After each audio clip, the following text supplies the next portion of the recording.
Hoje a gente está com o bispo Josué aqui conosco, vai apresentar essa lição, a de número 12, né?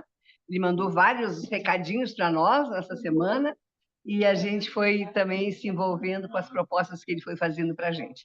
Nós estamos hoje fazendo uma transmissão um pouco diferente, então eu não consigo ver na tela todo mundo além do André. Então estou saudando o André. Tem o Lucas também, que bom, Lucas, que bom te ver. E você vê quem mais que está aqui. É o Lucas. E, por enquanto é o Lucas que a gente está enxergando.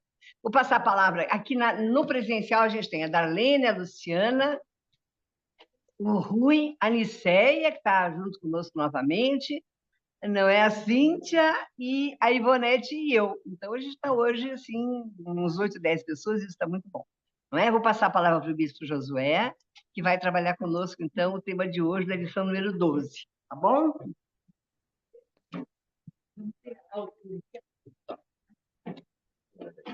Vou esquecer. Acho que tá bom, né? Um bom dia a todos, a todas os que estão em casa e os que estão aqui. Na verdade, os que estão aqui são os remanescentes fiéis, né? Que têm essa disposição, né, para estudar né, na classe da escola dominical, que é tão importante para nós e que agrega essa oportunidade de a gente pensar, refletir. E na lição de hoje, vocês viram, nós estamos tratando dos temas doutrinários, né, das doutrinas. A Darlene iniciou no domingo passado essa nova unidade, acho que são 5 lições, essa nova unidade para a gente conversar sobre esse aspecto mais doutrinário, teológico doutrinário, né, do movimento metodista, o movimento wesleyano. Então, na semana passada foi o credo apostólico, buscando justamente esse fundamento, essa origem da Igreja Metodista, que ela herda, né? Na verdade, ela assume toda a tradição apostólica, toda a pregação apostólica, toda a ação, né, apostólica. Portanto, ela se localiza como uma igreja cristã fundamentada, né, na doutrina dos profetas e dos apóstolos. Então, é importante sempre a gente buscar, porque nós vivemos numa sociedade, vivemos num mundo onde se busca muito a novas identidades, ou até novos referenciais. O mundo está em uma transformação enorme e isso afeta a igreja também. E é importante ver que é possível a gente viver num mundo em transformação, mas manter as nossas referências, manter os nossos fundamentos, porque eles estão presentes há tantos anos, né? Se a gente considerar toda a história do movimento cristão, a partir lá da igreja primitiva, então são mais de 2000 anos. Então, como em algum momento a revista fala aqui, há uma nuvem de testemunhas, né? De pessoas que foram elaborando, que foram vivenciando e que foram legando, deixando como legado para nós toda essa tradição. Então, começa com o credo apostólico, porque isso situa a Igreja Metodista uma igreja de tradição apostólica. Então, não vale a crítica que às vezes é feita ao movimento metodista, que a Igreja Metodista rompeu a relação apostólica, né? Muito pelo contrário. Então, é uma crítica infundada. Talvez isso nem chegue aqui muito para a gente, fica mais nos meios teológicos, e mais do que teológicos, nos meios evangélicos, né? Então, a Igreja Metodista tem esse fundamento apostólico. Na lição de hoje, são os 25 artigos de religião. Então, vamos ver o que são os 25 artigos de religião. Então, eu tentei mandar lá no grupo, só para fomentar a nossa reflexão, os 25 artigos, né? Embora eles estejam aqui na revista, mas é bom ver como é que eles estão apresentados nos cânones da Igreja Metodista. Então, eles fazem parte de um artigo dos nossos, não de um artigo, mas de um capítulo dos nossos cânones.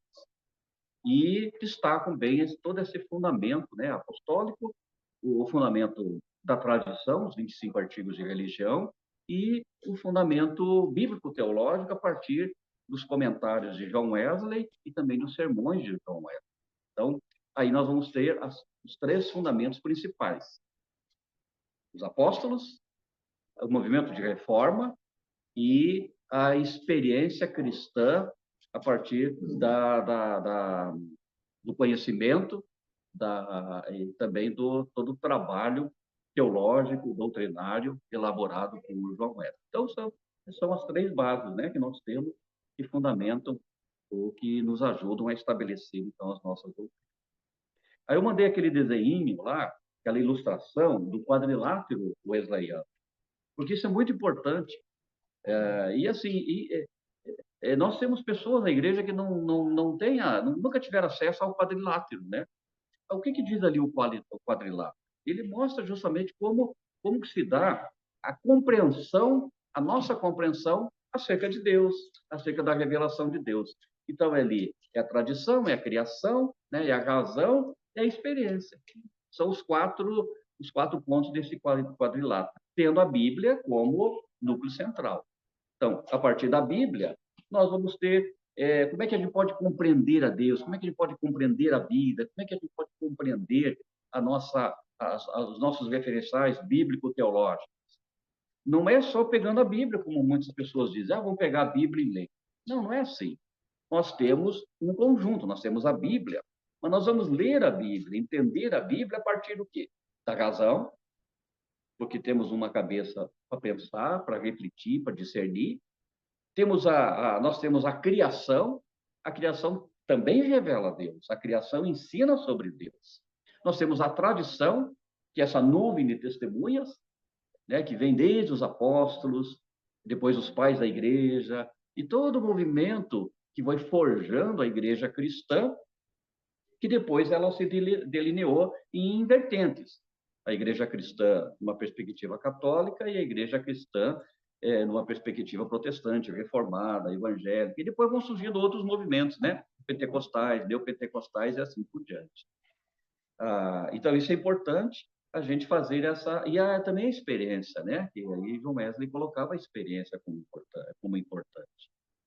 E nós temos como herança essa possibilidade de nós unirmos a razão, a experiência, né? A vivência, a criação, a natureza e também a tradição. Nós não jogamos fora nada, porque esses quatro aspectos nos ajudam a ler a Bíblia, a entender a Bíblia e estabelecer uma teologia saudável, uma teologia prática, uma teologia que entra na Bíblia, né? Então, a teologia metodista é uma teologia tranquila, uma teologia pacificada, é uma teologia que nos dá uma estabilidade, né? Ou então, até usando o termo do movimento metodista, nos dá um equilíbrio e uma vitalidade, né?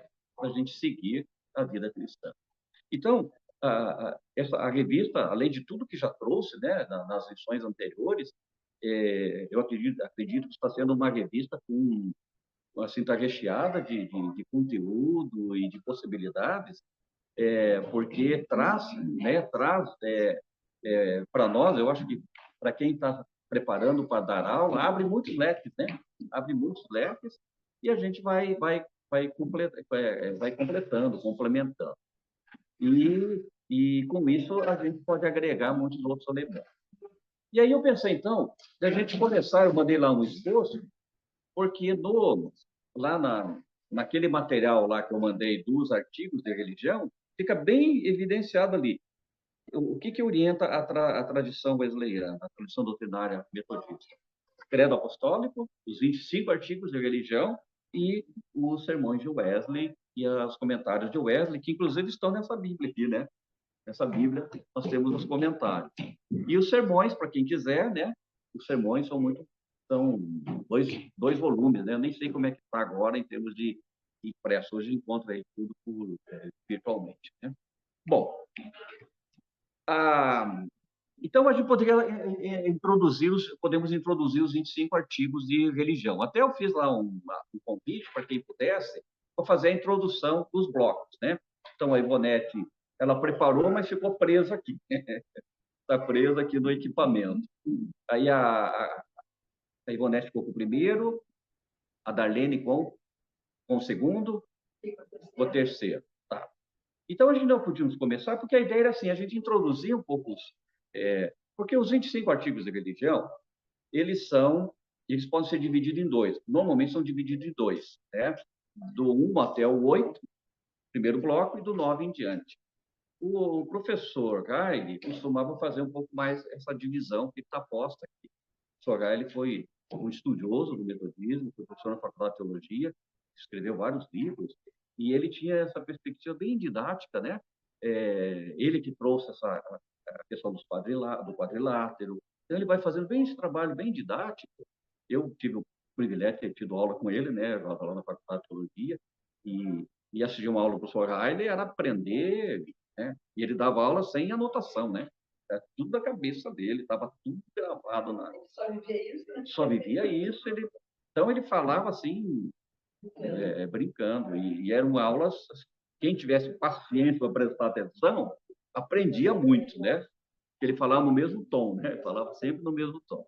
Bom, então vamos fazer essa introdução aos 25 artigos e depois vamos tentar situar por que os 25 artigos de religião estão, né, no movimento, entraram para o movimento metodista. E por que ele se constitui hoje num dos fundamentos ou num dos blocos que orientam a nossa teologia, tá? Então, eu acho que é por aí que a gente pode caminhar. Você consegue falar do que você leu? Não? Não? Tá. Não, pode deixar então. O primeiro bloco, vocês viram, quem leu a revista, isso é o bloco chamado da Trindade. Por quê? Faz uma referência a Deus, Deus Pai, Deus Filho, Deus Espírito Santo. São os 3 primeiros artigos, né, de religião. É uma referência justamente ao quê? A nossa compreensão. E aí todos nós sabemos que nós concebemos um Deus triuno, né? Um Deus Pai, que se revela como Pai, que se revela como Filho e que se revela como Espírito Santo. Então, isso é importantíssimo para se estabelecer toda a nossa base doutrinária, toda a nossa concepção teológica, que é a percepção de um Deus pleno, né? De um Deus pleno, de um Deus que se revela não parcialmente, mas que se revela na sua plenitude. E se apresenta enquanto um Deus que cuida, um Deus cuidador, o Deus da família, um Deus que está presente, é um Deus salvador, né? Deus que revela a sua graça, o Deus salvador, que caminha conosco, que nos alcança e que nos oferece a salvação, né? Por meio da nossa fé em Cristo Jesus, e também o Deus Consolador, o Deus que se faz presente e que nos desperta em nós a capacidade de ouvir a voz do Deus cuidador, do Deus criador, Deus cuidador, do Deus Salvador e Senhor, então, por meio da ação do Deus Espírito Santo, né, o Consolador. Então, essa é a Trindade. É lógico, estudar a Trindade tem vários sermões do Wesley falando da Trindade. Então, mas eles entraram, né, esses 3 artigos estão presentes aqui no nosso conjunto de pontos fundamentais para a nossa compreensão. Coisas que precisamos saber, podíamos até dizer assim. Então, esse é o bloco da tradição. Depois do seguinte, e a lição até reproduziu aqui a partir lá do Riley, né? Reproduziu. Então, esse é o bloco da Trindade. E vocês devem ter percebido como todos eles vêm com várias referências bíblicas, né? Várias referências bíblicas. Porque não tem como falar de doutrina, de teologia, sem referência bíblica. E não tem como fundamentar, né, a Trindade, por exemplo. A Trindade é a partir do quê? É a partir do referencial bíblico teológico. Então, os incautos criticam a Igreja Metodista, que prefere estudar mais as doutrinas do que a Bíblia, né? Eu prefiro estudar a Bíblia do que as doutrinas. É coisa de incauto, porque estudar as doutrinas é estudar a Bíblia, e estudar as Bíblias é estudar as doutrinas, porque a doutrina é ensinamento, né? Ensinamento dos apóstolos. Então, o que nós estamos fazendo aqui hoje é estudar a Bíblia, por meio de um tema. Qual é o tema norteador? os 25 artigos de religião.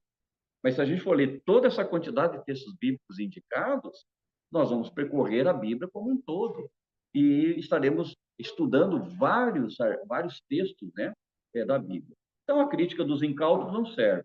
Nós estamos estudando hoje a Bíblia, olhando na Bíblia a base, o fundamento para o que se conveniou, né, lá atrás, se chamar de 25 artigos de religião. Bom, então essa é uma breve introdução aqui sobre a Trindade. O outro é o bloco 2. Alguém ficou com o 2? Não, agora eu não lembro. Você, né, Darlene? Isso.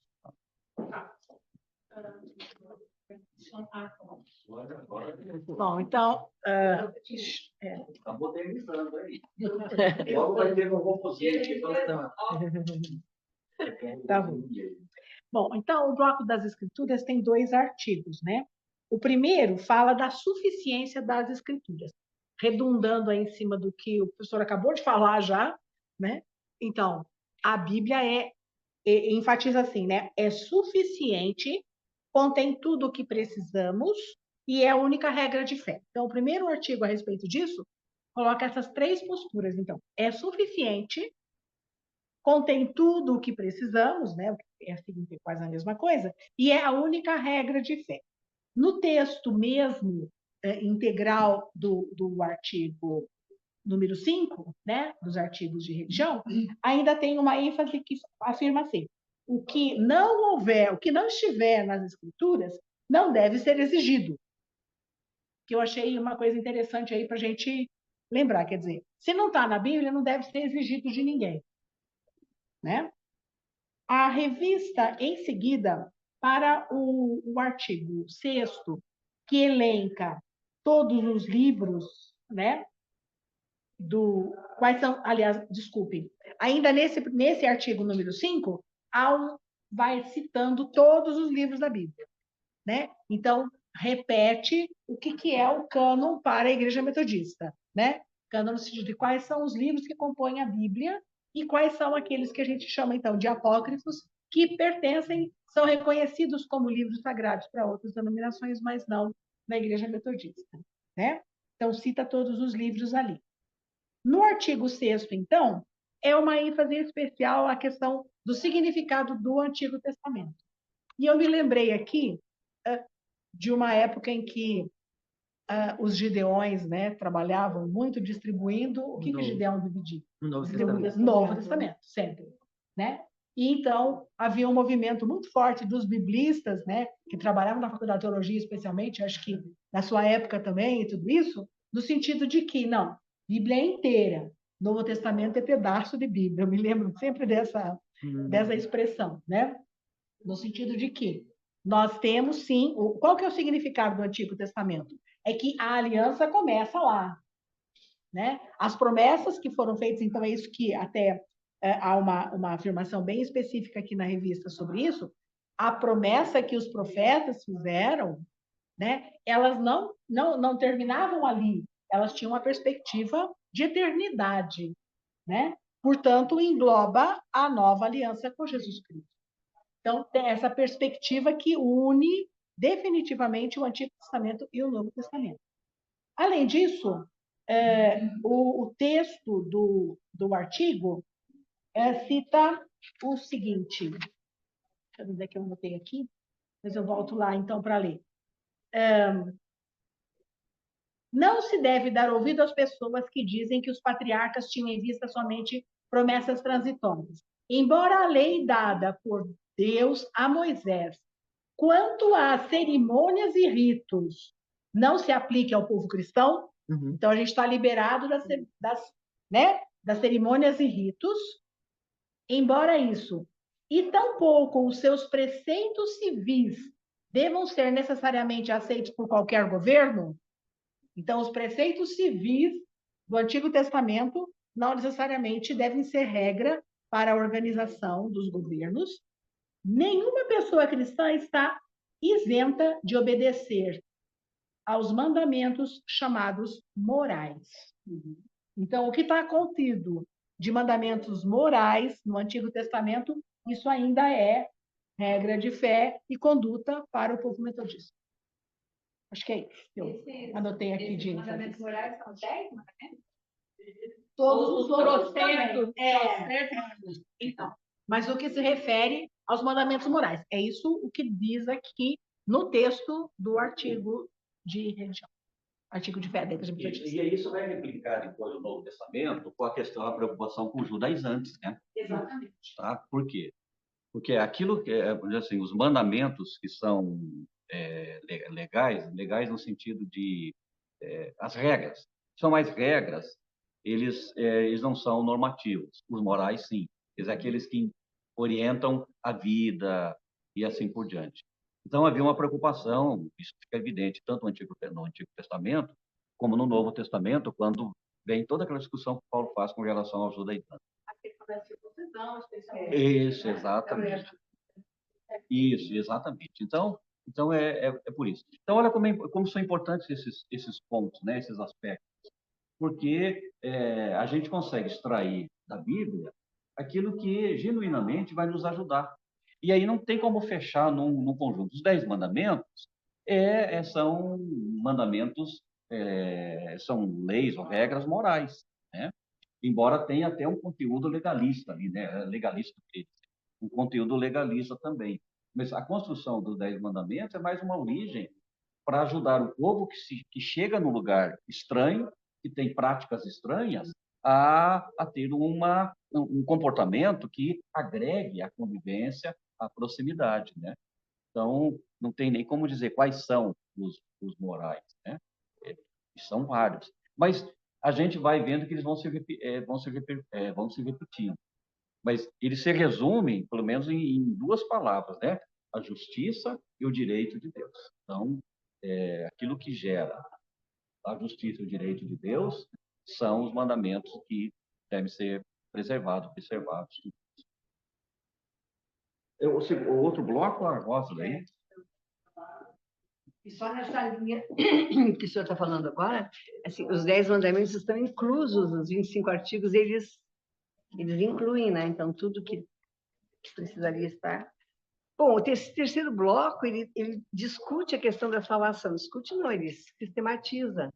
E, na verdade, ao sistematizar isso, ele dá o X da questão, né? Porque, assim, teologicamente, aqui que está o coração, vamos dizer assim, da vinda de Jesus e de todo o mistério da salvação. Né? Quer dizer, o sétimo vai falar sobre o pecado original, a necessidade que todos nós temos de reconhecer essa nossa condição humana. A expressão que a lição usa é muito boa, é a condição humana de afastamento de Deus, né? Quer dizer, aquilo que define o nosso limite como humanos. E, então, a consciência do pecado original, que a igreja vai chamar depois de pecado original, né, é exatamente a expressão que dá conta da nossa limitação do humano, daquilo que nos faz, que nos torna afastados do absoluto, da divindade de Deus, enfim, da vida em plenitude, se a gente puder usar essa expressão. E não é possível o exercício da opção pelo Senhor, por Deus, se não usando aquilo que é o tema do 8º artigo, que é o livre-arbítrio, né? Nós temos o direito de não escolher. Nós temos até o direito de não nos adequarmos a essa proposta que o Senhor nos faz de viver na relação com Ele, né? E não só viver na relação com Ele, mas aceitá-lo como nosso Senhor, Salvador e resgatador, então, desse pecado, disso que é o nosso limite. É por causa dele que a gente consegue, entre aspas, superar ou supor que vai superar, né, na plenitude depois com Deus. E essa ideia do livre-arbítrio é muito interessante, porque os 25 artigos que o Wesley vai... Agora é uma outra conversa que eu vou fazer. Os 25 artigos de lei de religião que o Wesley vai puxar dos 39, que são os anglicanos, ele faz isso em pleno século XVIII, né? Que é o século mesmo da liberdade, que é o século onde os filósofos vão todos, Kant e tal, e outros vão estar discutindo a questão da liberdade, do livre-arbítrio. Então, ele faz isso num momento, sempre insisto nisso, que o Wesley é um homem do seu tempo, né? Ele está dentro desse iluminismo que a gente tem no século XVIII. E então ele vai trabalhar muito, ele vai escolher a dedo esses capítulos, esses versículos, desculpa, a construção desses artigos para poder juntar uma coisa com a outra, porque ele é um homem que acredita no livre-arbítrio. E então essa nova vida em Cristo, esse livramento da condenação, essa ideia da gente se sentir filho de Deus, da gente ser acolhido, né, pelo Senhor, ele é dom gratuito de Deus, porque é Deus que nos ama, é Deus que nos salva, é Deus que nos cuida, e ao mesmo tempo ele é um movimento humano de aceitação dessa graça e dessa salvação. Então é um conjunto de elementos aqui, o homem participa escolhendo, aceitando, e Deus é que resgata. Mesmo que ela aceitasse, mas não reconhecesse a salvação de Jesus, não seria salva. Então, é meio que uma mediação entre os dois. Eu acho isso muito interessante, muito bonito e muito, como é que eu vou dizer, muito atual, né? Porque a questão da liberdade individual é uma coisa que pega o ser humano sempre. Ao longo da história, fica mais forte isso no século XVIII, porque os filósofos vão se deter sobre isso e discutir a questão da vontade, a questão da liberdade.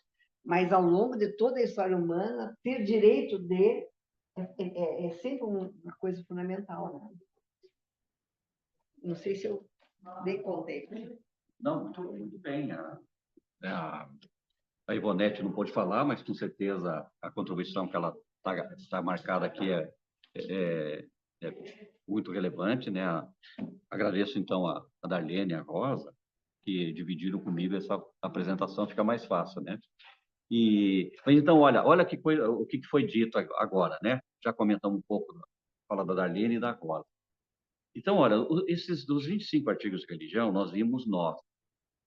Esses 9, eles têm uma característica muito diferente dos 8, né? Do 9º para frente, eles são muito diferentes, como a gente vai ver. O que está acontecendo aqui? Então, a Rosa traz luz, né? Já que ela falou do iluminismo, a Rosa traz luz. Por quê? O movimento metodista ocorre no período do surgimento do iluminismo. Então, Kant vai falar muito da razão, né? Da razão pura, da razão crítica. E John Wesley se apropria muito da razão. Então, ele valoriza a razão, ele valoriza o raciocínio, ele valoriza o pensamento, né? Não é só experiência, e a experiência é razão. Por isso, o equilíbrio e a vitalidade. Porque senão fica só na emocionalidade ou fica só na racionalidade. Então, o movimento metodista se caracteriza por um equilíbrio. Não são só obras, mas são obras e atos de piedade. Não são só atos de piedade, senão viraria um pietismo, ou senão viraria um socialismo, né? Então, há esse equilíbrio, essa vitalidade. Por quê? Porque tanto a razão como a experiência, as obras e os atos de piedade são inspirados ou eles encontram o equilíbrio e a vitalidade na tradição bíblica teológica. Então, na Bíblia, né? Como nós vimos, a Darlene falou de toda essa tradição. Na verdade, assim, a gente vem cometendo um grande erro, né? Nós, na igreja, quando fala de Antigo Testamento e Novo Testamento, né? Hoje, já há alguns anos, tem um movimento nos meios acadêmicos, isso ocorre, chamar de Primeiro Testamento e Segundo Testamento. Eu não consigo entender o Novo Testamento sem o Antigo, né? E eu não consigo entender o Antigo sem o Novo. Eles se complementam. Eles não são... O velho não ficou velho e o novo não é mais novo, né? O antigo não é antigo nesse sentido depreciativo. Pelo contrário, ele tem a sua relevância. Então, a ideia de chamar de Primeiro Testamento, Segundo Testamento, ocorre, embora isso vai ser muito difícil de entrar nas nossas Bíblias, né? Vai continuar sendo Antigo Testamento e Novo Testamento. Mas a gente, nos estudos, nas oportunidades que tem, a gente pode sempre levantar essa questão que a Darlene levantou. Então, olha, se a gente olhar os 25 artigos de religião, a partir do 9º, a gente vai ver que muda o tom, né? Muda o tom. O que está acontecendo? Então, olha, a Rosa já acabou de falar. Então, esses artigos de religião, eles vêm da Igreja Anglicana. A igreja anglicana, quando se separa da igreja, se separa de Roma, faz uma reforma. Nós vivemos uma reforma com Lutero e tivemos uma reforma na Inglaterra, como tivemos em outros lugares também. Mas na Inglaterra, com o surgimento, então, da igreja anglicana, quando ela rompe com Roma, né? E aí há uma reforma. E a reforma vai gerar 39 artigos de religião. Então, a igreja anglicana vai ter 39 artigos de religião. De onde vêm esses artigos? Eles vêm das teses de Lutero, todo o movimento de reforma. E quando vai para a Inglaterra, tem as questões ali que estão presentes, que envolvem, inclusive, o próprio reinado, né? A monarquia inglesa. Então, há questões políticas, há questões de poder e que provoca também esse rompimento. Mas o que nos interessa são os 39 artigos de religião da Igreja Anglicana. Quando o João Wesley inicia lá o movimento metodista, ele percebe que precisa colocar, ele mesmo vai dizer, precisa colocar cercas, né? Senão os porcos entrarão e estragarão o jardim, né? Foi cantado hoje de manhã, jardim, não, falava? Jardim, né? Então, João Wesley compara como um jardim, mas se não tiver cerco, os porcos vão entrar e vão estragar. Então, não sei por que usa a palavra porco, os porcos, né? Eu sou palmeirense e isso me incomoda, né? Enfim, mas... podia ser o javali, né? Bom, então... E aí ele sente que ele vai buscar esses referenciais também. Então, vem esses primeiros artigos que nós vimos aqui, os 8, que por si só já nos dão todo um pavimento, um chão para nós descansarmos, né? Ou seja, só nós já temos nesse primeiro bloco, né, que são os 3 primeiros blocos, nessa primeira parte, nós já temos um conteúdo teológico extenso, né? E já daria conta de orientar a nossa vida, a nossa fé, a nossa missão, tanto como cristãos, como comunidade, né? Por si só já dariam conta disso. Mas nós estamos falando de um século onde há uma ebulição de transformação, de mudança, inclusive no que diz respeito ao movimento cristão, né? Então, aí vem o outro bloco, que é o bloco da reforma wesleyana. Então, quando João Wesley inicia um movimento, embora ele não crie uma igreja, mas inicia um movimento apartado da igreja anglicana, ele propõe uma reforma, né? A igreja metodista, o movimento metodista já é uma reforma do movimento anglicano, de onde João Wesley, onde é a base de João Wesley, né? A casa de João Wesley é a igreja anglicana. Então, o movimento ele ocorre como um apêndice, até que vai ganhando, vai ela vai se consolidando, tanto na Inglaterra, depois principalmente nos Estados Unidos. Aí ele vai trazer desse bloco dos 39 artigos de religião da Igreja Anglicana, aqueles que, naquele momento, para o movimento metodista, eram extremamente essenciais, né? Então, aí ele vai ver a questão do arrependimento, depois a justificação é pela fé e não pelas obras, e aqui, numa clara referência ao catolicismo, tá? Uma clara referência ao catolicismo. E quando a gente está tratando do credo apostólico e dos 8 artigos de religião, nós estamos falando de um movimento cristão que surge com Jesus, com os apóstolos, com os pais da igreja. Não estamos falando de catolicismo, estamos falando de cristianismo histórico. E cristianismo histórico que está recheado de conteúdo, de material, de leitura, né? Eu esqueci o nome do nosso professor, agora me deu uma falha.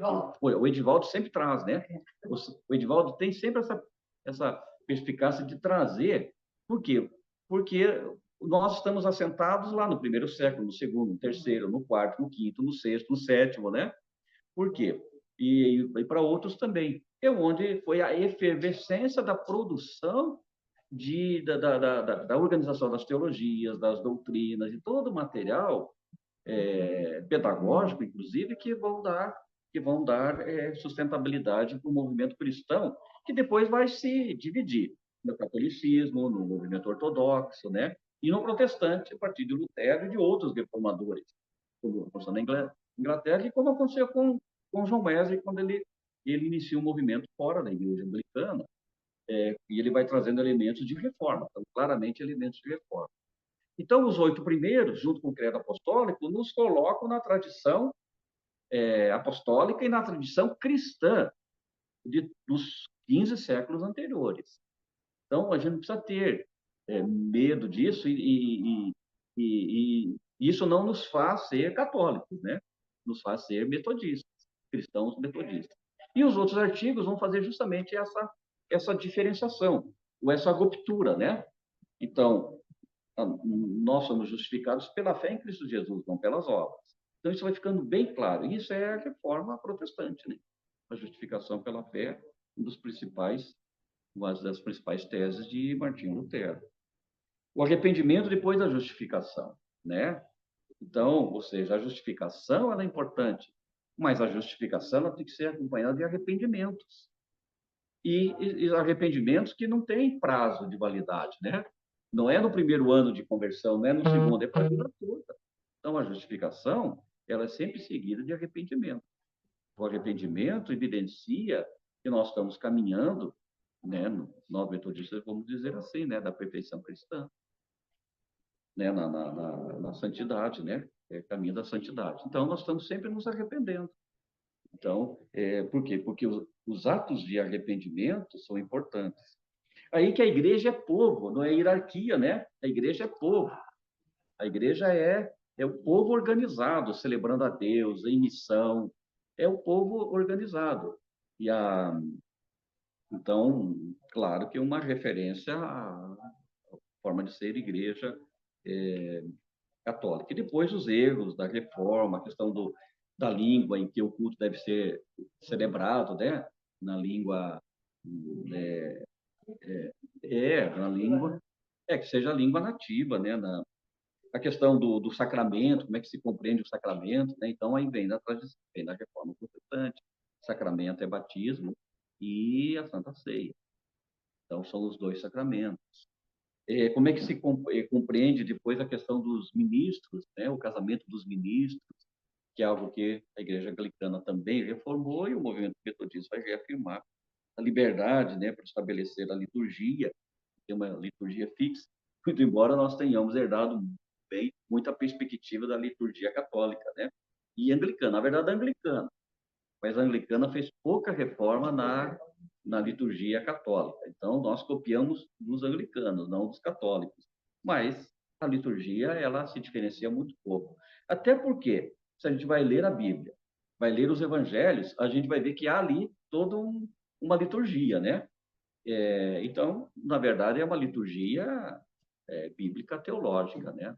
Então, é a adoração, é a confissão, é o louvor, a proclamação, é, o, a consagração, né? A dedicação, a consagração e o envio.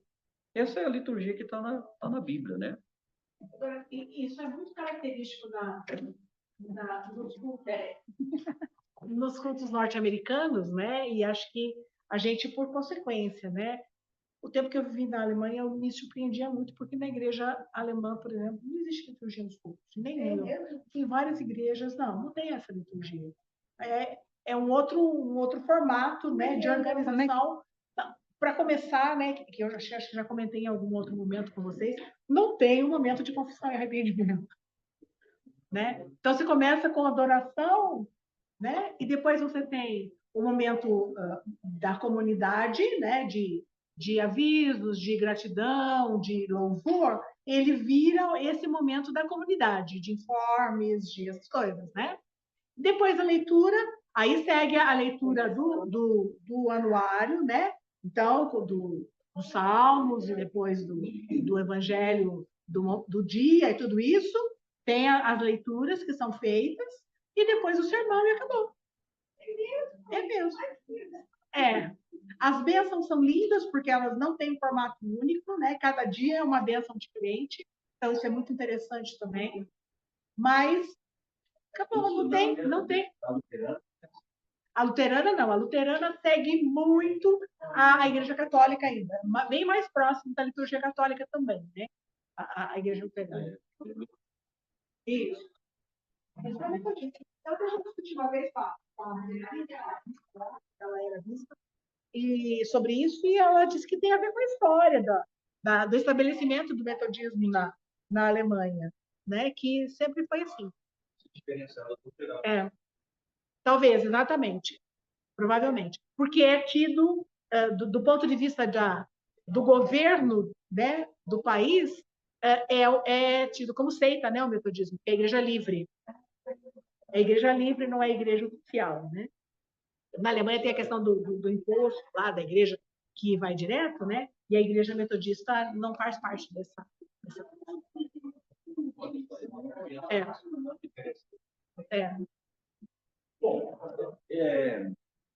Bom, nós temos mais 10 minutos, né? Eu acho que a gente podia abrir, então, para quem não falou ainda, e também para quem está em casa, que é o Lucas e o Pedro, não. O André, o Lucas e a Ellen. Então, acho que a gente podia usar esses 10 minutos finais, talvez a gente pensar em que... Vamos perguntar primeiro, pessoal, que aí a gente já liga, tá? Depois é só lá, só aqui. Primeiro aqui, então. Primeiro, pessoal de casa, querem falar. Tá, então, pessoal de casa, a sugestão da Ivonete, que a gente comece com quem está em casa, e hoje nós estamos experimentando um outro modelo de transmissão, tá? Alguém quer? Lucas, André, Ellen? Então, a gente prepara para vocês falarem, depois a gente volta. Lucas, quer falar? Então, peraí. Nós temos que... Pode falar, então, né? Não, peraí. Só um pouquinho, Lucas. A gente vai ter que melhorar isso depois de novo. Não, mas não está dando... um teste importante. não está dando muito certo aqui, não, mas... Talvez conectar. Pode falar, Lucas. Lucas. Bom dia, Bispo, bom dia a todos aí. Uma das primeiras falas que o Bispo falou é sobre o equilíbrio da fé cristã da Igreja Metodista, né? Estamos falando mais especificamente do metodismo, né? E isso eu acho extremamente importante, porque quando a gente tem uma visão, quando a gente olha para o mundo, para a vida, uma visão teológica, é muito fácil a gente se apegar à emoção, a fatos, né? Outros pegam só a parte teológica e fica incompleto a compreensão da vida, né? E de próprio da ação de Deus, né? Da comunhão nossa com Deus. Então, isso eu acho extremamente importante. Não ser só razão, não ser só emoção, não ser só fé, não ser só rito, né? Porque é muito fácil a gente se apegar, eu falo como humanidade, né? Se apegar a um ponto apenas, né? A gente vê, às vezes, reuniões religiosas que se apegam somente ao rito, né? Ou somente ao afeto, ou coisa desse tipo. E essa face da metodista eu acho extremamente importante, quando você agrega tudo, razão, afeto, fé, rito, né? É uma coisa mais completa. Eu acho que dá um rumo melhor para a gente para a gente exercer a fé mesmo, né? Para a gente participar dessa espiritualidade cristã. Então, isso eu acho o ponto mais importante, mais relevante dessa aula, da fala do bispo, né? E, para mim, o bispo José, como sempre, é muito didático, ele me arruma bem a minha cabeça, o meu pensamento e o meu sentimento com a fé. Então, só queria registrar isso. Valeu, obrigado, Lucas. Quem mais? O André. Quer falar? Opa, agora eu pude, posso falar? Pode falar. Eu pude acompanhar realmente, aí as primeiras exposições foram muito, muito pontuadas, e esses últimos agora, 9h25, eu estou lendo agora mais pausadamente sobre a fala do bispo, né? E é muito interessante, principalmente no que ele parte, ele se separa do romano.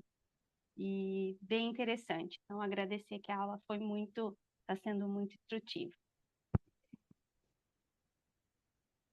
Certo, é importante perceber, né? Porque nós não vamos jogar pedra nos romanos, mas não somos romanos. Tá? Nós somos metodistas. Sim, eu quero dizer, né? Do que está corrente ali, ele se distingue, né? Isso. E é importante, né, Ellen, a gente ter essa perspectiva, né?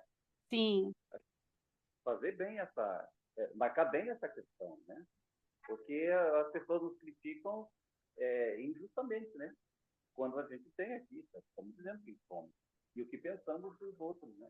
Está bem claro. Obrigado, Ellen. E o André vai falar? Não. André. Não fala, né? Eu consegui fazer o André. Opa, André, olha, eu vou ganhar vários presentes aqui que já falaram, viu? Me ajuda aí, viu? Sorvete, não sei o que mais que foi prometido aqui. Valeu. Depois a gente combina, viu, André? Eu divido com você o sorvete. Bom, então, os presenciais agora. Quem vai falar dos presenciais que ainda não falaram? Vamos lá. Niceia. Eu acho muito interessante que a escola dominical ela enfatiza exatamente o estudo, justamente porque ela é uma escola. E, nesse momento, nós estamos aqui repetindo o que milhares já falaram. Agora, nós temos que estar presentes. Eu já vi falar muitas vezes que essa escola ela não dá um diploma, encerrou, vocês vão para a profissão de vocês. Nós já nascemos nessa profissão, que é a orientação das crianças nas coisas de Deus, a respeito de Deus. Então, está aqui o bispo, estamos todos nós aqui, exatamente repetindo essa presença numa aprendizagem formal, que é a escola dominical. Então, quero dar os parabéns ao bispo pela lição e dizer a todos nós que nós estamos repetindo aquela presença dominical que é muito útil para nós, tanto que estamos aqui. Que ninguém vai dizer assim, não, eu sou professor, vocês vão aprender, eu sei. Não, ninguém sabe tudo, não. Correto? A gente até reprova, né? É minha participação. Tá bom. Não, eu só queria reforçar essa ideia que assim, tanto o Lucas quanto a Ellen, agora o Rui também, essa ideia assim, de que efetivamente nós somos seres pensantes. O Wesley é isso, né? O Wesley é das lideranças religiosas que eu já estudei algumas, enfim, é o mais racional, é o mais pé no chão, ele é um homem da letra, ele é um homem do conhecimento, tal como a gente entende da racionalidade, o que não significa que ele não seja o homem da experiência cristã, porque todos nós sabemos, há pouco comemoramos o 24 de maio. Então, eu sempre digo isso, eu acho que o metodismo das religiões existentes, assim, as mais próximas da gente, o metodismo talvez seja a mais passível de aceitação, porque ela trabalha pelo lado da racionalidade, né? O metodismo ele caminha pelo desenvolvimento das ideias, pela razão, ele procura dar sentido para isso. E isso, para a modernidade, para a sociedade moderna, é fundamental. Quer dizer, o diálogo fica mais fácil de ser feito com uma liderança, vamos dizer assim, Wesley, que já decodifica isso para a gente, que já põe isso na racionalidade, né? Na lógica do racional. Não sei se isso ajuda ou não, mas enfim. Eu sou mais adepto ao racional. Então, isso é importante porque ajuda no diálogo. Então, eu acho que com isso a gente responde aquela questão, né? Os 25 artigos de religião são importantes nos dias de hoje. Então, nós respondemos, né? Eles são. Eles nos identificam, eles nos dizem quem somos e nos localizam numa vertente, né, que está presente na sociedade mundial, que é a vertente cristã, fundamentada nos apóstolos, né? O fundamento dos apóstolos. Então, temos tudo para sermos felizes, né? E não ficar com aí com os besteróis que existem por aí, né? Picuinha. As picuinhas, exatamente. Então, podemos caminhar tranquilamente, com equilíbrio, com vitalidade, com felicidade, porque nós somos muito bem fundamentados, né? E a nossa principal fonte são os apóstolos, ou seja, é a Bíblia, né? A Bíblia é bem lida, bem estudada, bem interpretada com esses elementos todos que nós vimos. Aí tem quem é mais racional, tem quem é mais emocional, tem quem consiga fazer uma leitura melhor da criação, e há quem tenha, né, uma perspectiva de ler mais a tradição. A gente junta, né, e faz faz um quadrilátero, né, e chega no quadrilátero, bem lembrado. E, gente, então eu agradeço, podemos encerrar, né, Rosa? Eu tinha colocado ali o item eclesiologia, mas como nós vamos ter mais 3 lições, então vai dar tempo de a gente voltar no tema da eclesiologia, que eu acho importante chegar nele também.